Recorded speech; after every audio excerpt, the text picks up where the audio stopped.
Namaste. Welcome to a new episode and the season 2 of the Force Niyama podcast. In this podcast, we explore the subject of yoga and the teachings of Yogacharya Geeta S. Iyengar with his most senior direct disciples, who are leading yoga teachers today. Here, they reflect on their yoga journeys, share their lifelong lessons, and recount moments of joy and growth when studying under the guidance of their guru. I am thrilled to present this new episode featuring a conversation with Lois Steinberg, a highly regarded teacher and devoted practitioner of Iyengar Yoga from the US. Lois's first encounter with Iyengar Yoga was in the 1970s, when a friend gifted her the book Light on Yoga. She was mesmerized with the man in the photos and the postures he was able to do, as if he had no spine. Soon after, she met her first Iyengar Yoga teacher and committed to serious practice. With her hard work and focus, she was quickly asked by her teacher to begin teaching.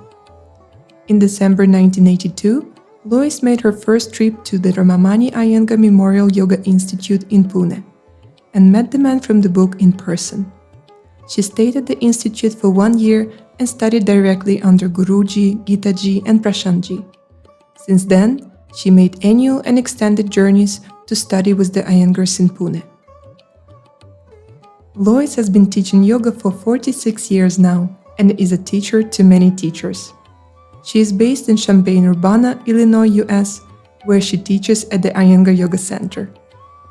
She is sought after worldwide to instruct workshops and serves as a member of and assessor for the certification committee of the Iyengar Yoga National Association of the US. Lois has authored several books on yoga, including Geeta Iyengar's Guide to Women's Yoga Practice and the Iyengar Yoga Cancer Book. In addition to her yoga expertise, she holds the PhD in Nutritional Sciences with the focus on the impact of infant nutrition on their behavioral states. In this episode, Lois reflects on how yoga impacted her life and catalyzed her personal transformation. She shares her thoughts on how we, as practitioners of yoga, should look at progress. We would hear Lois's advice for junior teachers on how to guide students effectively, be clear with words and instructions, and how teachers can evaluate themselves. Before the interview, I sent my questions to Lois for her review and feedback, and she kindly approved them. If you have any questions you'd like to ask a senior teacher, feel free to send them to me, and I'll do my best to get them answered. Please note that all the Sanskrit terms, along with links where you could find more information about Lois's work, could be found in the description of the episode. Now, let me welcome Lois Steinberg. So you saw the questions that I sent to you, and I don't know if you noticed, I divided them in 3 sections, like general questions that kind of defines your path in yoga, then some questions related to yoga and its effect on health, and then, side projects. Right. They're certainly very reflective questions. Absolutely. So I appreciate them. So that's They're good exactly questions.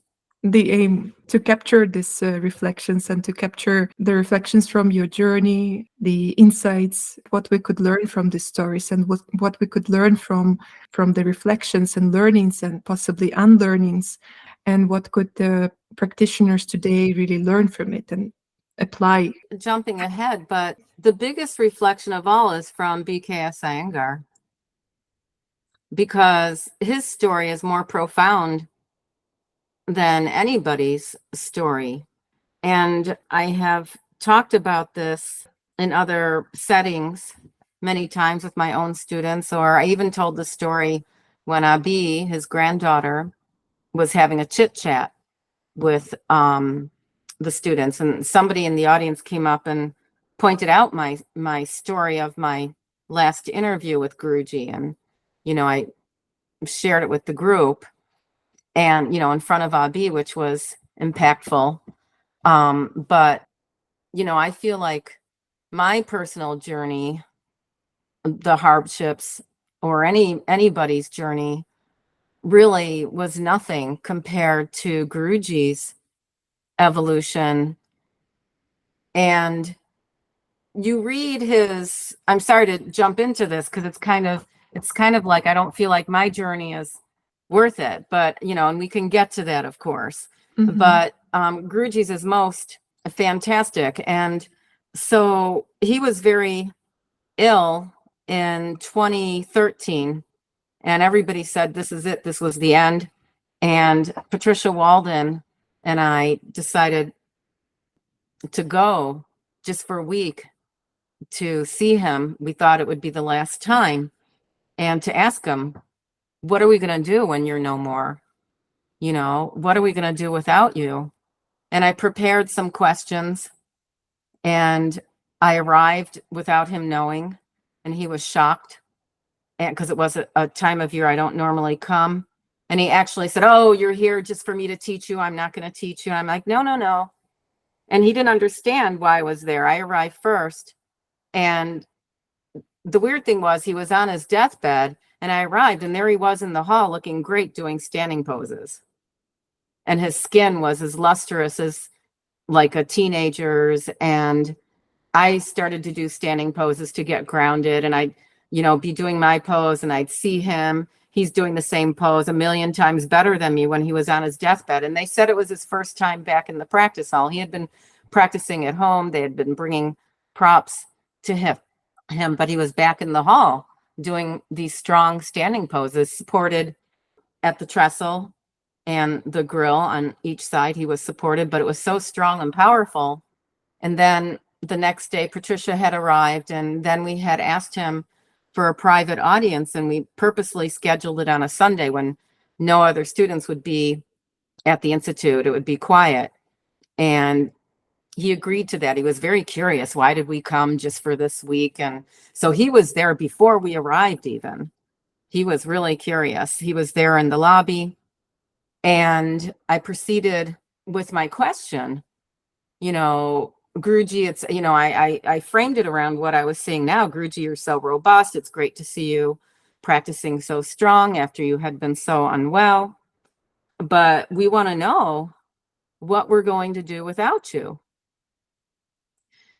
And he proceeded to tell his whole life story. Now, I had heard his whole life story many times. We all have, at lectures, he would talk about his story. It's printed in books. In fact, in one time for an annual day production, some publication, he asked me, could I write his biography? And I was like, sure, but so many had been written. And I looked at all of them again, and I had come up with kind of a new take on it. Like, I wanted to thread his life story with current questions about what was going on in his life now, and reflecting and all that. And so I had written his biography even. So this means I have heard his life story so many times. And there he was telling the story again. Okay, maybe some of the things were, like a different take on how he told it, a different nuance, which was always interesting. But time was running. We were an hour and a half into this interview, and we were only at like 1958 or something. And he wasn't answering the question. And Patricia and I were like making eyes at each other, like, come on, we want him to answer our question. We know the life story. And so finally, I kind of put my hand down on the table, and I said, Guruji, what are we going to do when you're no more? What are we going to do as your students when you're not here anymore? Like, I stopped him, I interrupted him, and he kind of was taken aback by this question. And he said, when you teach, observe your students. And when you practice, practice with integrity. Okay? And that was his answer.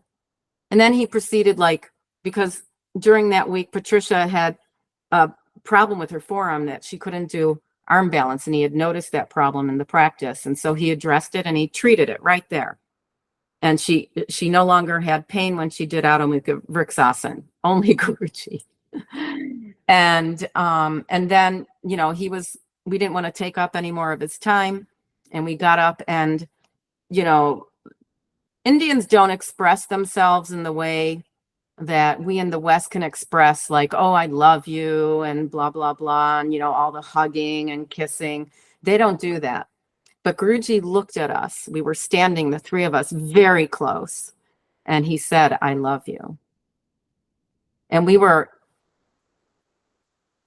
just so tearful as he walked away.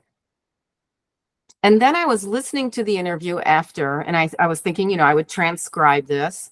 I never transcribed it because what I realized is his story was also the message, even though it had been told many times and published many times. Maybe you haven't heard this part of his journey, but he used to teach in Ferguson College. And, you know, he had a hall where he could teach yoga, and people were not liking what he was doing. You know, yoga wasn't accepted then, how he was doing it, bringing it to the regular people. And overnight, somebody burned the hall down with all his stuff in it that he worked so hard to build up, burned it down. Yet he persevered. He had no money, yet he persevered. And how many of us would survive somebody coming and setting your yoga studio on fire, purposely attacking you in that way? Think about that. Plus his other struggles with his health. You know, we all actually have started yoga. Most of us have started yoga not to learn yoga, but because we heard it could help with something. Guruji started that way because he was a sickly child, and his brother-in-law, Krishnamacharya, said, we have to help him. He's not well. And Geeta started because she had kidney issues. And I suppose Prashant started really just because he was his son and he had to carry on the lineage. But we've all started for health reasons, really. And then it evolved. And even Guruji and Geeta Ji for sure started that way. His obstacles were so formidable. I don't think any of us would have persisted like he did. So his journey was really unique. And that's the example, is that you just keep going. You put one Tadasana foot in front of the other, no matter what has happened. And you practice, and you keep up your practice with integrity. That's like what I look up to, regardless of personally how over the decades of my practice and teaching what's happened to me. Of course, we all have obstacles, but not like the obstacles BKS Iyengar faced. Yeah, so I wanted to frame that because my story is nothing. Yeah, definitely. Guruji's life was his message. And this is the same what Gandhiji also said, that, you know, let your life be your message. Yes. Still very curious to hear your story and how has yoga impacted you personally over these decades of teaching and practicing? Well, I would say it's 5 decades. I started like many people. I was very young, so I wasn't ill, but I was very stiff, very tight. To this day, I'm very tight. It's all relative. But I wanted to become flexible and overcome my stiffness. And I, you know, I saw yoga on the TV and started following it when I was 14. And then when I was in college, when I was practicing, a friend of mine went to a yoga class and said, come with me. And it wasn't Iyengar Yoga. And I just thought, why do I have to go to a class? They're just standing up front and say, follow me. Doesn't that feel good? It was nothing. There was no teaching. And then the same friend, though, gave me the book Light on Yoga. And a lot of us, my generation, when we found Light on Yoga, we didn't believe that that man in the book was alive. We were so young. He appeared more old to us. And I would just laugh at the photos, like, this man doesn't have a spine. And then this was during my college years, and there was a woman I met, like, I used to run at a track that was above this gymnastics gym that you can look down into. And I saw this woman standing on her head, and I thought, wow, her head balance is beautiful. I'm going to talk to her. And she was my first Iyengar yoga teacher, Robin Kyle Nichols. And she was from California, as they all were back then.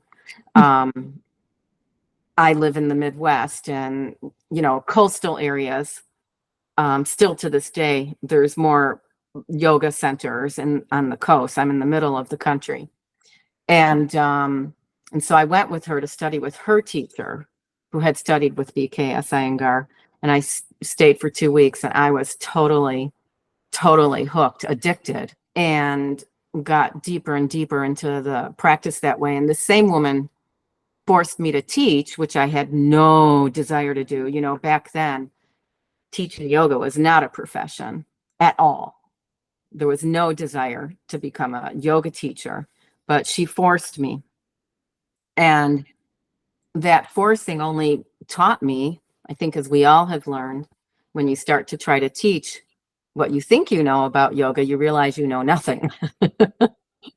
So yeah, that changed the practice to really try to understand what I was doing, because I didn't when I realized, you know, I couldn't really impart the teaching. In terms of how it's impacted me, I mean, like, it's my passion, it's my love, it's my way of life, it's my base, it's my foundation that from day one I turned to. It's interesting, by comparison, when we had the 9/11 event here in the US, where the Twin Towers got hit and fell, and it was such a shock.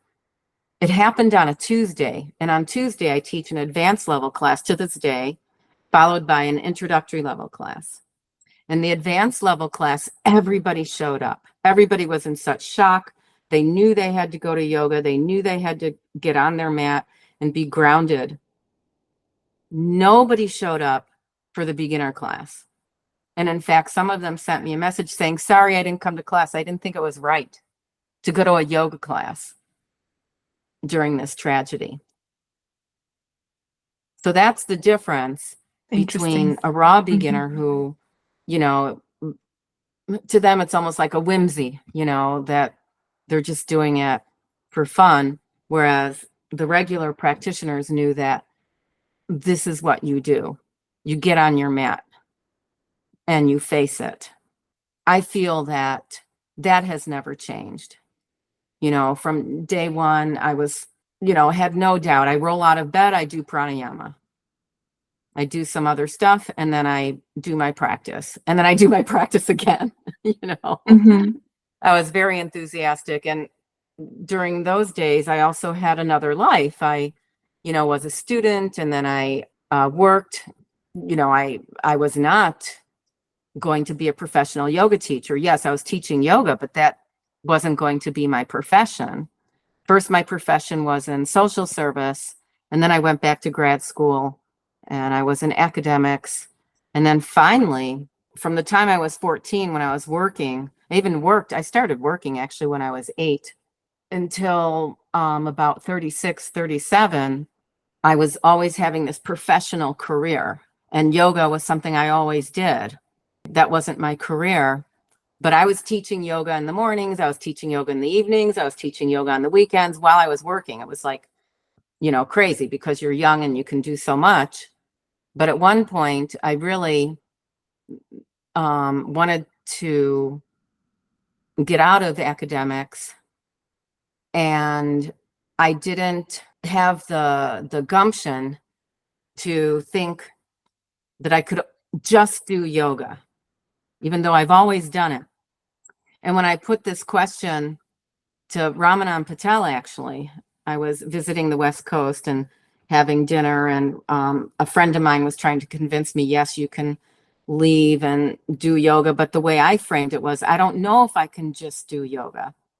And Ramanan said, take that word, J-U-S-T, out of your statement. See what it sounds like. And I said, I don't know if I could do yoga. Well, of course I could do yoga. I've been doing it morning, noon, night, eating, sleeping yoga. And it changed my mindset And so I was always practicing fully, always teaching fully, but also doing something else fully. And I gave that something else up. It was even harder, actually, more work to fully support myself with yoga. The bottom thread, the thread through all of it is the joy of it all. That yoga is my joy, it's my life, it's my passion, it's my way of life. There's no other way of life. I just can't imagine leaving it. It's just part of who I am. I guess this is what has impacted me personally over my decades of practice and teaching, that it's who I am. It's my life. And there's, other things now that have changed. What has changed now, as I'm 67 now, plus, almost 68. But since I turned 60, I started to expand outside of the world of yoga and challenge myself. For example, it doesn't make sense, but I was always a shy person. Okay. Nobody would believe that. But that's because when I'm practicing and then sharing my practice, my studies, and my teaching, that's one thing that just comes through, regardless of my personality. But actually, I had a condition up until my 20s where I couldn't speak except to family members within my family. I never really said a word. And it's got a condition. It's a condition that's named now. I don't know what it is, but it's like I recognize it. That was me.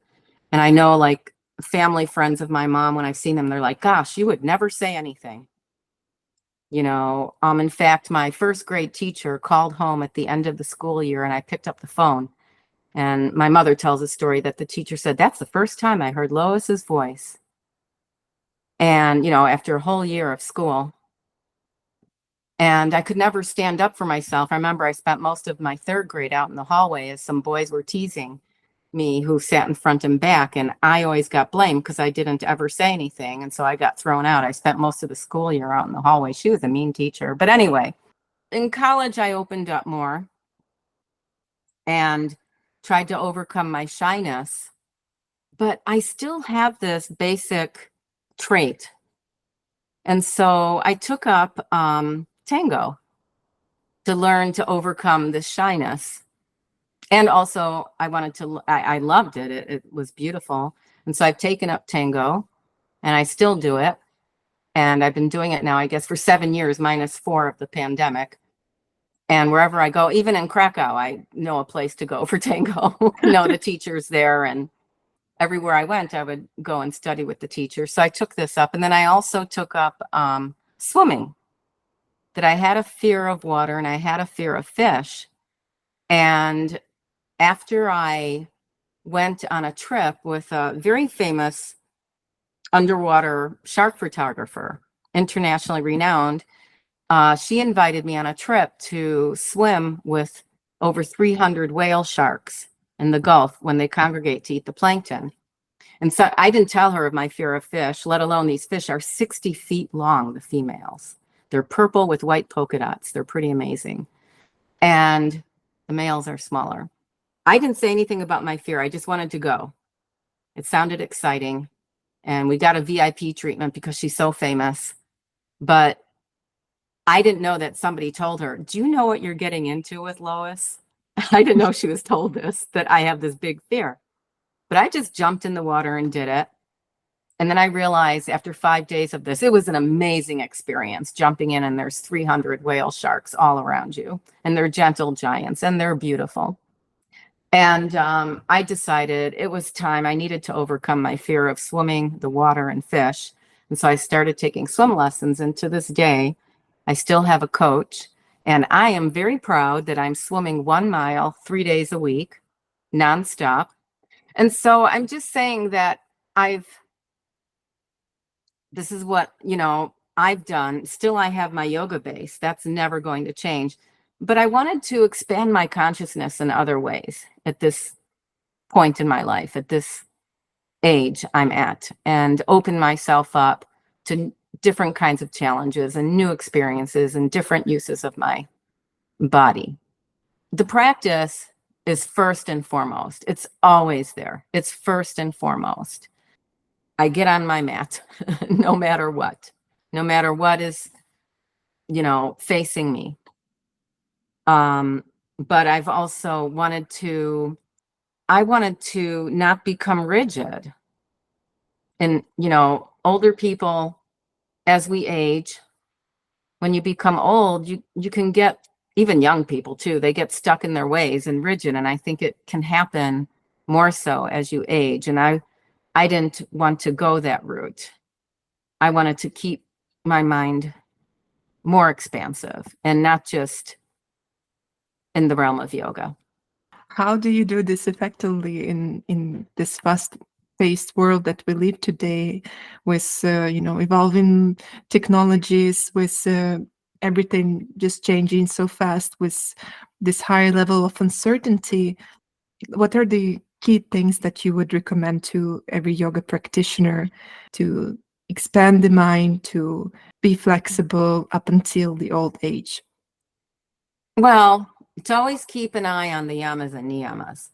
That's first and foremost. That's even, you can be a great asana practitioner. You could be practicing pranayama, but without the constant attention to yamas and niyamas, basically, am I behaving all right with the world?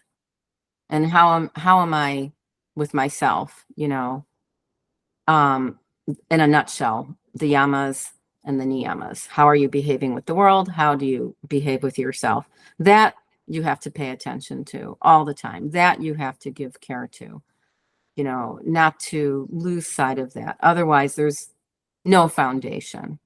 That comes first. Am I being a better person? Am I doing the right thing? Am I trying not to be judgmental, not to gossip about people, not to hurt anybody's feelings? And if I do, can I own up to it and learn from these experiences? So the yamas and niyamas are the base of everything as you open up yourself to all possibilities. You don't move forward unless the base are the yamas and niyamas, the observances. So that's how you look at progress. Are you becoming a better person? Are you also being kind to yourself? We're all hard on ourselves. We all demand too much on ourselves. And like you said, in this busy, fast-paced world, we don't often give time for enough rest and reflection and slowing down. And one of the other things that I've always done since a young age, I would say since I was 18, I garden a lot. Getting out to my garden is important because it really connects me. It really connects me to my small place in this world. And I often also like to hike and be out in nature. I always go once a week to hike, to get in touch with my little small self, my insignificance in the big scheme of the planet, and to be a responsible person in that way too, for the planet as well. And I find gardening is a great activity, and also it's a food source for me too, which is nice. So you're growing some Oh yeah. vegetables. Oh yeah, I've been having a vegetable garden for decades and decades. Yeah. That's so beautiful. I can relate. Like, I think one of the best thing I did this summer was just picking up potatoes from my grandma's garden. And you do it, sweet. digging into the soil, collecting all these Yeah, potatoes. it's deeply satisfying, It is. Really grounding. Yeah, so today I went out and picked a carrot, for my salad, and I have kale still producing, celery. It's nice to just pick it and then to prepare it right that moment. So I read this story on your website about the time when you were in Pune, and you were assisting in the medical classes, and Guruji was watching you, and he approached you and corrected your teaching and told you that you should use less words. What was this experience for you, and what advice would you give to a junior teacher on how to guide and instruct his or her students effectively? Well, yeah, that story, there's more to it than that, of course, but I had the fortune to learn in the medical classes. Back then, there were only two days of medical classes, and I was assigned to teach the students at the rope wall. And I was never told what was wrong with them. I only learned decades later they all had back pain, but I was never told what was wrong with them. He just told me to teach them. And I proceeded to teach them with him breathing down my back. And then the other people watching Guruji, following him around, who were there just for a short time, and they were breathing down his back. And so can you imagine all that pressure? And basically Guruji taught me how to teach then. And they're all the principles to this very day, not just to use less words, but make sure. One of the things that he really gave me a hard time for was to make sure they understood the point you're making and that they do it and follow up. And he caught me. I gave up once, and he caught me, that I had moved on to something else. And, don't give up on that point. Don't just say, oh, well, they don't get it, I'll move on. That's not the way. And to be really clear in your words. They don't understand your English anyway. And I didn't know I was helping with their back pain, but it was just the standing poses. So I did that for the first year, him watching me teach. And of course, it was difficult, challenging. And at the end of the year, it was my last medical class before I was going to leave. And he knew I was leaving soon. And one of the other students there, not local student, but from outside, who was there studying, and they came up to me after class and said, he likes you, And I'm like, what? Because it was a very difficult student-teacher relationship. He was very, demanding, as you've probably heard. And I was like, what? I didn't think he liked me. He was so harsh and tough. And I was surprised. She said, yes, because he only helped 2 people this whole class. So I was really surprised that he was to learn that he only helped me and Geeta in that class, that last class that I was in. And he gave me so much. Yeah, I have so many rich experiences from that first year, and, how to teach. In fact, after that, I took a long route home, and I stopped to visit a friend in Germany, and he asked me to teach a class, and they only knew German. And so there was my chance to teach with as little words as possible. But in terms of how to, guide students who want to learn how to become a teacher, again, it comes to what I said in the beginning: observe your students. Don't teach from a script, and teach dynamically. And that's really important. I think our assessment system, at least in the US, has really killed our teaching. There was all this come watch, observe, now do. Okay, come watch, observe, now do. And when I learned here first, I was here studying for 5 years. We were doing, and doing all the exciting poses and dropping back and mandalasana and all this kind of fast, fancy stuff. And then in India, it was the same thing, except when they had their intensive courses for 3 weeks for outside students. That's when they did the stop and look, because they wanted to make sure you learned something. Nobody really stayed to see how the general classes were. And in India, the general classes were always dynamic. You barely watched something. You just kept doing. And that's how students have to begin. So you have to teach dynamically. To this day, I still teach introductory classes. I follow Abhi's example, because I watched her teach the introductory students, and it's just, You jump and you do, and you get them in and out of poses. You don't correct them. Too many corrections. If you see a child, they're at about a year of age and they're learning to walk and they're so excited. If you start telling them, oh, wait, you have to put your foot this way, you have to move your arm that way, they're not going to walk. So you have to teach dynamically and forget about correcting. And yes, observe your students, but observe them in such a way that you become familiar with them and their needs. So later that, if they take to the yoga, you can start helping them to improve. But in the beginning, you have to just get them to move and not to, yes, of course, you start from the foundation, from the feet up, press standing poses, press your feet, firm your legs, lift your chest, extend your arms. That's all you need. Turn your right leg out. Now go, bend over, come up, bend over, come up, bend over, stay, head back, open the chest, inhale, come up, jump back, jump apart, just get them to move. And so I guess that's kind of like a script, but you're still watching your student the whole time, and not making corrections that really they don't need, nor would they understand. That's how you inspire your students and get them to have fun with yoga, not be so serious. Have fun. It should be joyful. That's true.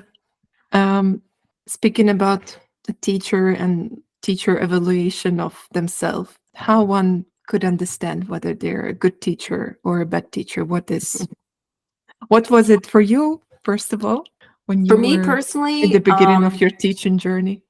Right. What's funny is my first teacher, when she asked me to teach, I didn't want to teach. I would actually cry and say, I don't want to teach. I don't want to teach. No, you're going to teach us, just in our little, there was 3 of us practicing together. You're going to teach our little group. And I would cry. And then I did terrible. And then I would cry. And then she wanted me to teach a group. And then I hated it. I didn't want to do it. I was terrible at it.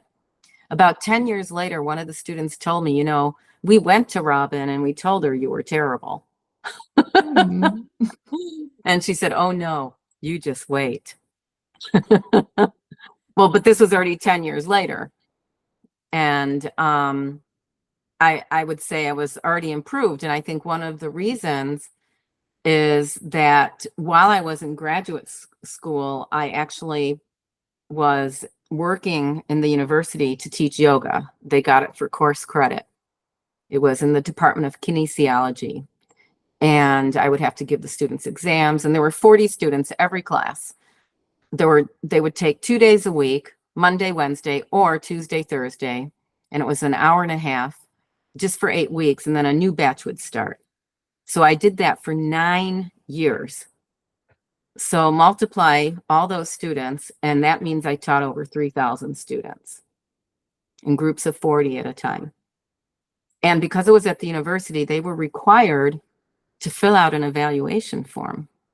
It had 25 questions, rating like how patient was the teacher with you, not at all to very good. And then the back side had open-ended questions. I don't remember what they were, but people can write things. And then it got fed into a machine. There really weren't computers at that time, but it still got fed into some kind of machine, got tabulated. And then you got the original forms back along with the printout of those 25 questions. And, but I read what they wrote and I would take it to heart when everybody would say the same thing. If there was an outlier, like, really, I don't think I do that. It was the only person saying that, I would just ignore it. But I took to heart everything they said about my teaching. And I had 3,000 evaluations. Think about that. Wow. The kind of, nobody gets that, but I got it and I paid attention to it. And I was actually rated outstanding excellent. And it got published in the student newspaper, all the teachers who got those ratings, because I listened to their criticisms.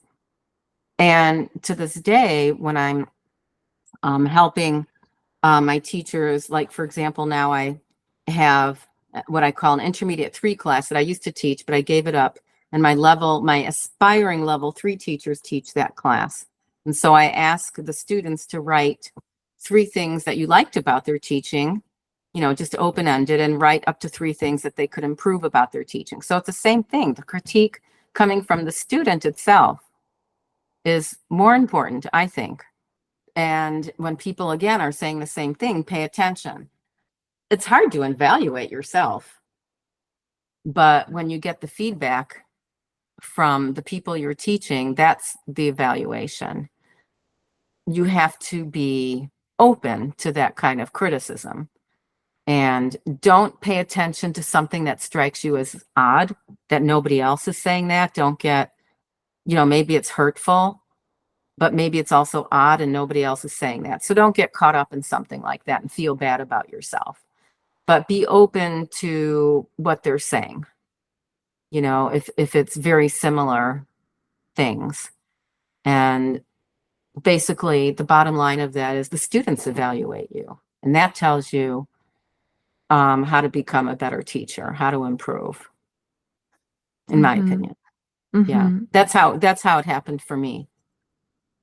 And still to this day, people write me, oh, that was a great class or whatever. I try not to let that go to my head. Yeah, okay, I know I got my point across when people will write me after a class and tell me some of their profound experiences in that class. So I know, okay, that was really helpful. And sometimes you just know when you had an off day, at teaching, but as long as it's coming from your own practice, you get back to your practice. And if you discover something in your practice that you want to share with your students, don't share it right away, because you're not necessarily going to be very good at expressing it yet. Like, I just recently learned something about my hip and the deep inner groin, and I was really excited about it, but I'm not ready to share it yet because I'm not sure I can transmit it yet. I have to keep practicing it and understand it more deeply, and maybe I can't capture it again. Then I know I definitely can't teach that because it would just be superficial. So the teaching, when it comes from not just your practice, but something profound that has happened in your practice that you have continued investigating and understanding and really coming to some joy about it all, actually, to share with your students. Then when you're ready to share it, you'll see the effect in your student if they're getting it or not. And if they're not getting it, then, start all over again. This is so fascinating because, again, you think of Guruji and how he was able to capture all this movement and articulate it. Well, that's an teach. interesting point, because there was this celebration for his 75th birthday. It's the Panchgani celebration, where people were invited from all over the world, his regular students, to come to Panchgani. I talked to him about his teaching at that time for his 75th, because there was a change. And we all knew that he was getting up at 4 a.m. for his own practice. And so when he started teaching us at 7 a.m, it really came from a deep place in his practice. And the knowledge he was imparting to us was very different than anything from before. And I asked him about this, and he said yes. And that point, Panchgani, before that point, he said, I was just like an Indian goods train, transporting goods, like the slow moving train where there's chickens and goats on these trains and other items, the goods train. But then he said all of a sudden his mind became faster than a jet engine. And that his teaching had changed and evolved at that point, and it was really noticeable. Yeah, unfortunately, the videotapes from that time are poor quality, and most of them are lost, which is too bad. But yeah, it was a turning point in his teaching, and also for us learning. It was an amazing time. Yeah. So even he changed and evolved in his teaching, but he was 75 years old. Think about that. Unbelievable how he pursued and continued and went deeper and deeper, never stopped. Thank you for listening to the interview. This was the first part of my conversation with Lois. Don't miss part 2. We will discuss Lois's experience in yoga therapy and the benefits of yoga practice for women's health issues. May this conversation with Lois Steinberg be of help in your own journey. Take care and see you in the next episode.